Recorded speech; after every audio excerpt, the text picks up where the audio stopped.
Assalamualaikum warahmatullahi wabarakatuh. Saya Ahmad Muhammad Selakwin dari perwakilan kelompok 2. Di sini saya beserta rekan saya akan mempresentasikan tentang penerapan etika bisnis pada perusahaan PT Unilever Indonesia. Dengan rekan saya Krisna Birmastia, Doni Ramadana, Sabita Subimarsya, dan Anggilia Dwi Rizkylah. Lanjut saja. Prinsip bisnis dari PT Unilever. PT Unilever Indonesia menjalankan bisnis dengan jujur, berintegritas, terbuka, dan menghormati hak asasi manusia serta kepentingan karyawan. PT Unilever Indonesia juga akan menghormati kepentingan para mitra. Unilever dan karyawannya diharuskan untuk mematuhi hukum dan peraturan yang berlaku di tempat di mana Unilever beroperasi. Secara umum tentang PT Unilever Indonesia. Operasional usaha PT Unilever berlandaskan pada sejumlah sistem manajemen dengan persyaratan mutu yang ketat. Produk-produk pabrik operasional dan sistem-sistem internal PT UI telah memperoleh sertifikat ISO 9001 selama lebih dari 10 tahun yang diverifikasi setiap tahun. Bahkan PT UI telah menerapkan ISO 22000 Food Safety System untuk proses fabrikasi foods and beverage, sedangkan sistem manajemen lingkungan PT UI telah memenuhi ISO 14001 Environmental Management Standard. Keamanan produk selalu merupakan prioritas utama PT UI dan PT UI telah membangun lembaga Safety and Environmental Assurance Center guna memberikan penilaian sekaligus jaminan terhadap produk maupun proses yang berlangsung. Para pemegang saham Unilever melaksanakan kegiatan usahanya berdasarkan prinsip tata kelola perusahaan yang baik dan bertaraf internasional. PT UI menyediakan informasi atas kegiatan PT UI, struktur dan situasi serta kinerja finansial kepada para pemegang saham pada waktunya secara teratur dan benar. Negara-negara tuan rumah Unilever berupaya menjadi perusahaan yang dapat diandalkan dan sebagai bagian integral dari masyarakat serta memenuhi kewajiban terhadap masyarakat dan komunitas setempat.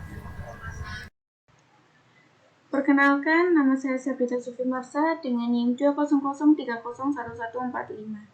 Di sini saya akan menjelaskan tentang para pelanggan. Perseroan menangani keluhan dan pertanyaan konsumen melalui sebuah layanan konsumen khusus yang disebut Suara Konsumen. Melalui Suara Konsumen, PT UI berupaya untuk mempererat hubungan antara perseroan dengan para konsumen dan pelanggan PT UI dengan memberikan respon dan aspirasi dan ekspektasi mereka terhadap produk-produk PT UI, sekaligus untuk meningkatkan kepuasan mereka dalam mengonsumsi produk-produk PT UI. Pelaporan untuk indikator lingkungan dan proses keamanan PT UI pada tahun 2009. Dalam hal ini, masalah yang dihadapi PT Unilever Tbk adalah masalah penipuan yang mengatasnamakan PT Unilever, yaitu dengan menyelipkan kertas undian yang diletakkan di dalam produk Unilever seperti sampo, rinso, dan sebagainya. Penipuan seperti ini bagi orang yang mudah tergiur akan sangat merugikan. Ia biasanya langsung senang dan tanpa berpikir langsung menelpon nomor oknum yang ada di dalam kartu undian tersebut dan ujung-ujungnya minta transfer uang. Dalam masalah yang dihadapi PT Unilever yaitu mengenai penipuan kupon yang diselipkan dalam produk kemasan. Sebaiknya diadakan penyuluhan mengenai hal tersebut kepada masyarakat sehingga konsumen tidak merasa dirugikan dan penanganan serius dalam tindak penipuan kupon tersebut. Para karyawan Unilever memiliki komitmen pada keanekaragaman dalam lingkungan kerja yang diwarnai oleh sikap saling percaya dan saling menghormati di mana semua memiliki rasa tanggung jawab atas kinerja dan reputasi perseroan. PT UI merekrut, mempekerjakan, dan mengembangkan para karyawan hanya atas dasar kualifikasi dan kemampuan yang dibutuhkan bagi pekerjaan yang harus dilakukan. Para pemasok dan penyedia jasa. Praktik-praktik pemasok dan penyedia barang diatur oleh prinsip kemitraan bisnis Unilever dan etika sumber pertanian lestari. Prinsip kemitraan bisnis PT UI dirancang untuk memastikan berlangsungnya kondisi kerja yang adil dalam mata rantai pasokan, termasuk penghargaan terhadap hak asasi manusia, kebebasan berserikat, sistem pengajian, dan waktu kerja yang sesuai dengan ketentuan Undang-Undang Dasar di Indonesia. Para mitra usaha Unilever memiliki komitmen tinggi dalam menjalin hubungan yang saling bermanfaat dengan para pemasok, pelanggan, dan mitra usaha. Dalam jalinan bisnis, PT UI mengharapkan para mitra untuk mematuhi prinsip bisnis yang selaras dengan prinsip bisnis yang PT UI miliki. Aturan-aturan perorangan. Kesehatan dan keselamatan kerja. Unilever berkomitmen untuk menyediakan kondisi kerja yang sehat dan aman. Unilever mematuhi semua perundang-undangan dan peraturan yang berlaku dan bertujuan untuk meningkatkan kinerja kesehatan dan keselamatan secara terus-menerus. Semua pimpinan lokasi Unilever memiliki tanggung jawab operasional keseluruhan atas kesehatan dan keselamatan di lokasi mereka dan harus pertama, membangun dan memelihara sistem manajemen kesehatan dan keselamatan kerja di lokasi mereka, termasuk penunjukan komite, manajer, tenaga ahli yang kompeten, dan sistem untuk mengumpulkan masalah atau input dari karyawan. Yang kedua, mengidentifikasi bahaya kesehatan dan keselamatan dan mengelola atau mengendalikan risiko yang timbul dari operasi, kegiatan, dan layanan rutin maupun yang direncanakan. Yang harus dilakukan, karyawan dan orang lain yang bekerja untuk Unilever dan pengunjung ke lokasi Unilever harus bekerja dan berperilaku aman. Mereka harus, pertama, mematuhi prosedur dan instruksi kesehatan dan keselamatan yang relevan dengan pekerjaan dan atau yang pernah dilatih atau disosialisasikan kepada mereka. Yang kedua, membantu memastikan bahwa orang yang bekerja dengan mereka, termasuk kontraktor dan tamu, mengetahui dan mengikuti prosedur dan instruksi kesehatan dari kesehatan dan keselamatan yang berlaku. Hubungan profesi. Bisnis hanya dapat berkembang dalam masyarakat di mana hak asasi manusia dihormati, dijunjung tinggi, dan dikedepankan. Unilever sadar bahwa perusahaan memiliki tanggung jawab untuk menghormati hak asasi manusia dan punya kemampuan untuk berkontribusi positif pada penerapan hak asasi manusia. Hal yang harus dilakukan oleh karyawan Unilever dan perusahaan Unilever. 1. Menghormati martabat dan hak asasi manusia. 2. Memastikan semua pekerjaan karyawan dilakukan atas dasar hubungan kerja yang telah disepakati secara bebas dan telah didokumentasikan. Hal yang tidak boleh dilakukan oleh karyawan Unilever dan perusahaan Unilever. 1. Terlibat dalam setiap perilaku langsung yang menyinggung, mengintimidasi, berbahaya, atau menghina. 2. Menggunakan atau mengizinkan untuk digunakan tenaga kerja paksa, wajib atau yang berkaitan dengan perdagangan manusia. Halo, nama saya Doni Ramadana dengan NIM 2301146. Saya bakal ngelanjutin presentasi dari teman saya Sabita Sufi Marsa. Jadi, pada kesempatan kali ini saya bakal bahas penggunaan teknologi informasi dan sumber daya komunikasi. Teknologi informasi TI Unilever. Nah, di sini itu termasuk desktop dan laptop, perangkat nirkabel, jaringan, perangkat lunak, surat elektronik, data, aplikasi bisnis, dan internet atau intranet sangat penting untuk operasi kita. Nah, kebijakan pedoman ini menjelaskan apa yang perlu dilakukan untuk memastikan penggunaan TI yang bertanggung jawab dan aman di Unilever. Nah, termasuk mematuhi semua hukum dan peraturan yang relevan, keberhasilan dan harta yang bersifat intelektual dan industrial. Para karyawan bertanggung jawab untuk memastikan aset Unilever terlindungi. Nah, kebijakan pedoman ini meliputi perlindungan atas aset fisik, properti, aset keuangan, dan kekayaan intelektual. Karyawan tidak boleh mengeluarkan aset fisik atau properti Unilever dari lokasi perusahaan tanpa izin, atau menggunakannya untuk tujuan yang tidak pantas. Pada slide yang selanjutnya, kita bakal bahas pertentangan kepentingan. Nah, jadi pertentangan kepentingan dapat membawa dampak negatif yang signifikan terhadap reputasi dan efektivitas Unilever, bisnis, dan karyawannya. Nah, berikut yang harus dilakukan. Karyawan harus, yang pertama, memastikan Unilever berada pada posisi terbaik untuk mendapatkan peluang bisnis potensial. Nah, untuk yang kedua, memberitahu atasan dengan segera jika mereka merasa ada kegiatan pribadi, finansial atau politik mereka yang menimbulkan atau berpotensi menimbulkan berbenturan kepentingan atau yang terlihat seperti benturan kepentingan. Nah, untuk yang tidak boleh dilakukan, karyawan tidak boleh mengambil untuk kepentingan pribadi atau mengalihkan kepada orang lain setiap peluang bisnis yang timbul saat melakukan pekerjaan mereka di Unilever yang dapat menguntungkan bagi Unilever. Nah, untuk yang kedua, membiarkan kegiatan pribadi, finansial atau politik mereka untuk mempengaruhi atau dianggap mempengaruhi cara mereka melakukan pekerjaan dari mereka di Unilever.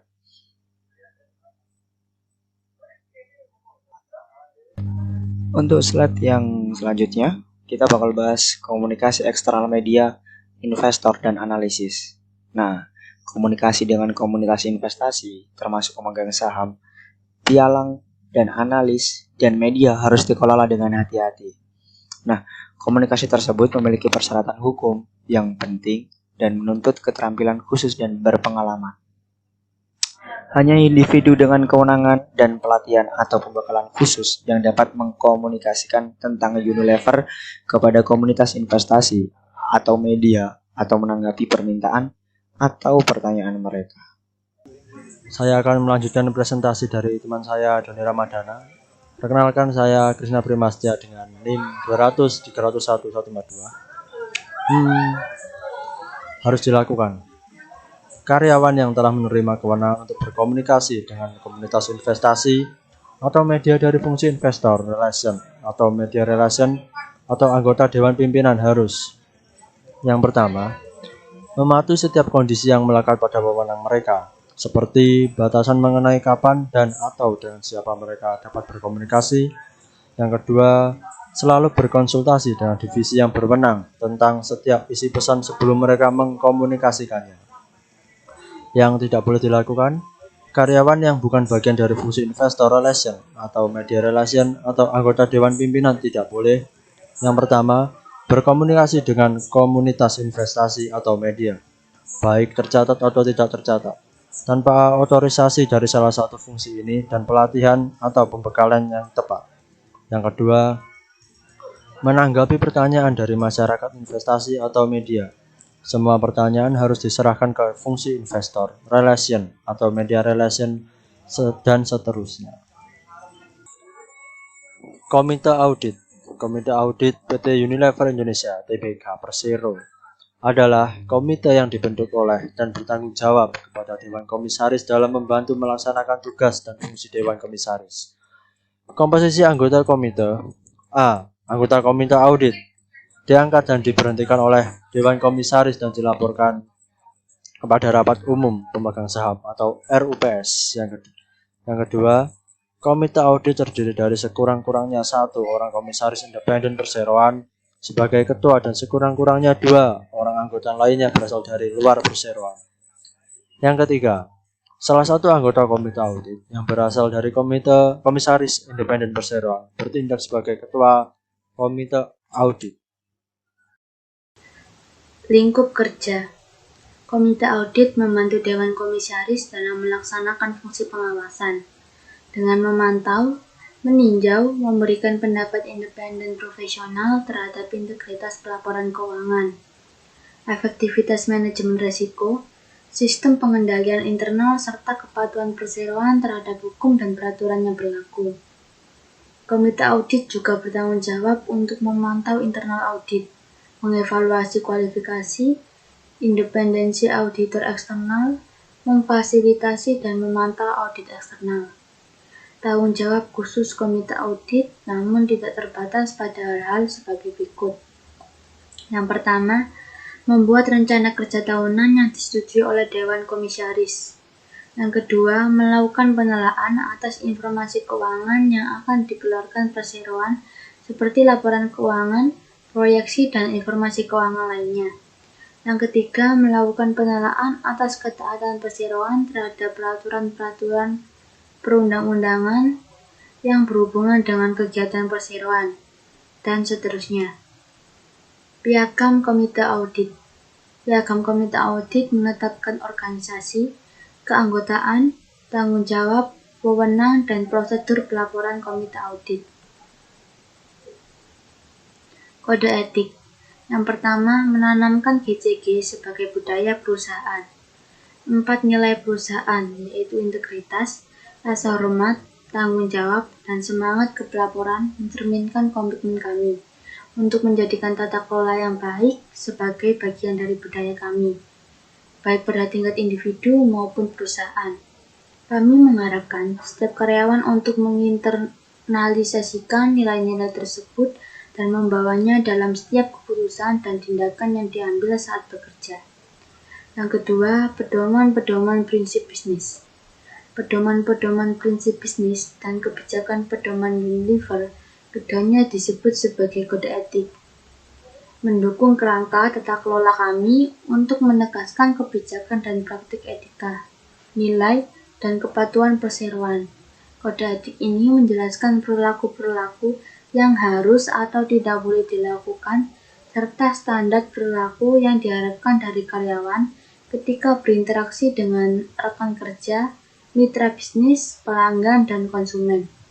Kode etik ini memandu cara kita menyeimbangkan kepentingan perseroan, pemegang saham, karyawan, konsumen, mitra bisnis, dan masyarakat umum.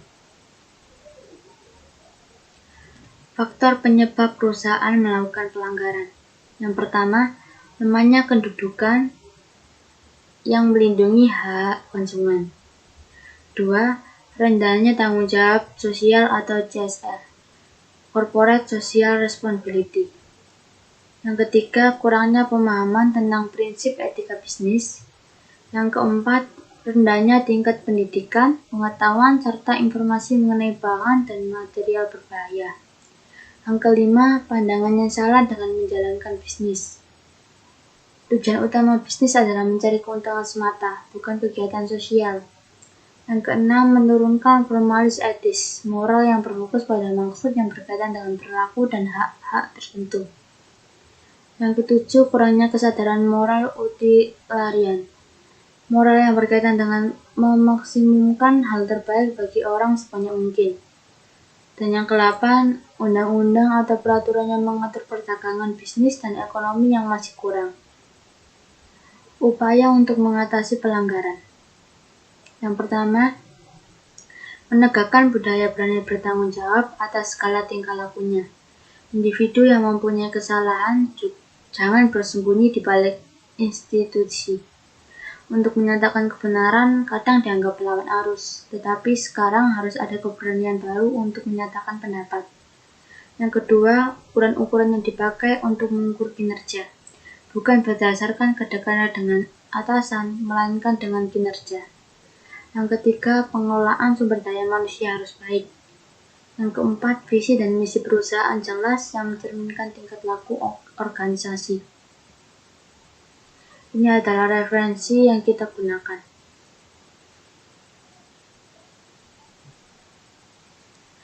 Baik, terima kasih sudah menyimak presentasi dari awal hingga akhir.